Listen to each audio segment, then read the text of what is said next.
Assalamualaikum warahmatullahi wabarakatuh. Perkenalkan, nama saya Lulu Tismaya dengan NPM 237100110. Saya sebagai salah satu mahasiswa Magister Manajemen Universitas Muhammadiyah Metro.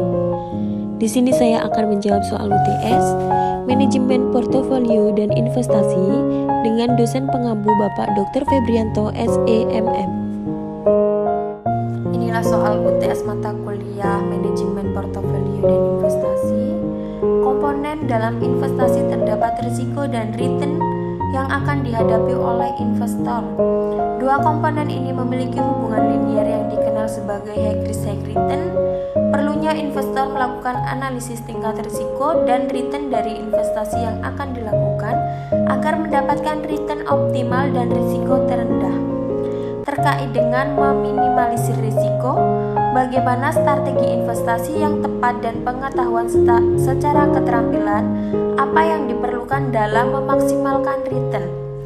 Berikan bukti penelitian 5 artikel 3 tahun terakhir terkait dengan strategi minimalisir risiko dan maksimisasi return. High risk, high return. High risk, high return adalah prinsip penting yang menegaskan bahwa potensi keuntungan besar selalu sejalan dengan risiko tinggi. Mengerti prinsip ini bisa menentukan sukses atau kegagalan investasimu. Dengan pemahaman yang tepat, kamu bisa menghindari jebakan, memanfaatkan peluang yang paling mengutamakan. Prinsip high risk, high return biasanya ditemui ketika seorang melakukan investasi. Seorang investor yang menerapkan hal ini akan selalu berhati-hati dengan cara membandingkan hasil dan risiko yang akan didapat dalam menginvestasikan dananya. Manajemen risiko, memahami hubungan antara risiko dan return, memungkinkan investor untuk mengimplementasikan strategi manajemen risiko yang efektif. Misalnya, diverifikasi portofolio dapat mengurangi risiko total dengan mengalkulasikan dana ke berbagai jenis aset yang tidak berkolerasi satu sama lain.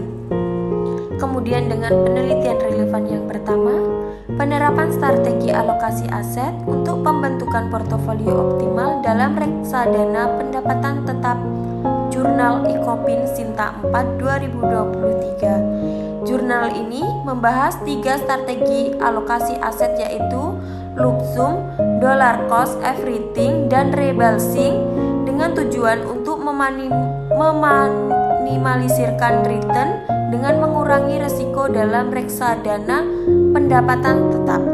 Strategi rebalancing terbukti membantu menjaga risiko portofolio tetap terkendali dalam menghadapi fluktuasi pasar. Kemudian yang kedua, pengaruh diversifikasi portofolio terhadap risiko dan return di pasar modal Indonesia, Jurnal Sekuritas Sinta 5 2023. Jurnal ini menganalisis efektivitas diversifikasi portofolio untuk menurunkan risiko sambil menjaga return di pasar modal Indonesia. Diverifikasi melalui berbagai sektor industri terbukti efektif dan menyeimbangkan risiko dan meningkatkan potensi return pada saham. Yang ketiga, analisis strategi portofolio optimal pada investasi saham properti, Jurnal Ilmiah Bisnis dan Ekonomi Asia, Sinta 5 2022. Jurnal ini menggunakan pendekatan model Markowitz dalam menentukan portofolio optimal di sektor properti, mengusulkan alokasi saham untuk mengurangi risiko sambil memaksimalkan return melalui diversifikasi yang tepat.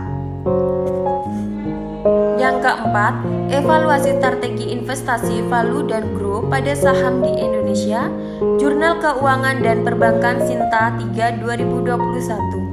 Penelitian ini mengevaluasi strategi value investing dan grow investing, menemukan bahwa saham value lebih cocok untuk meminimalkan risiko pada kondisi pasar stabil. Sedangkan grow investing menghasilkan return tinggi dalam jangka panjang pada kondisi pasar yang lebih dinamis. Jurnal yang kelima, manajemen risiko investasi pada obligasi syariah untuk mengoptimalkan return Jurnal Ekonomi Syariah Sinta 4 2021. Jurnal ini membahas manajemen risiko pada obligasi syariah atau sukuk dengan strategi hedging dan diverifikasi untuk meminimalkan risiko, volatilitas suku bunga, serta mengoptimalkan return dalam investasi berbasis syariah. Yang terakhir adalah kesimpulan. Tujuan utama dari investor dalam berinvestasi adalah memperoleh return. Untuk mencapai tujuan itu, investasi harus memperhitungkan tingkat return dan risiko. Pada umumnya, hubungan antara return dan risiko bersifat linier. Semakin tingkat risiko, maka semakin tinggi pula tingkat pengembalian yang diharapkan return harapan. Untuk itu yang perlu diperhatikan oleh investor bahwa jika saham tersebut mempunyai return yang tinggi, maka pastilah saham tersebut juga berisiko tinggi.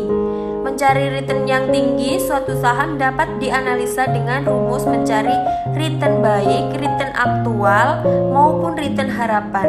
Sedangkan untuk mengestimasikan risiko, maka investor dapat menganalisis dengan cara mencari penyimpangan dari return harapan terhadap return aktual.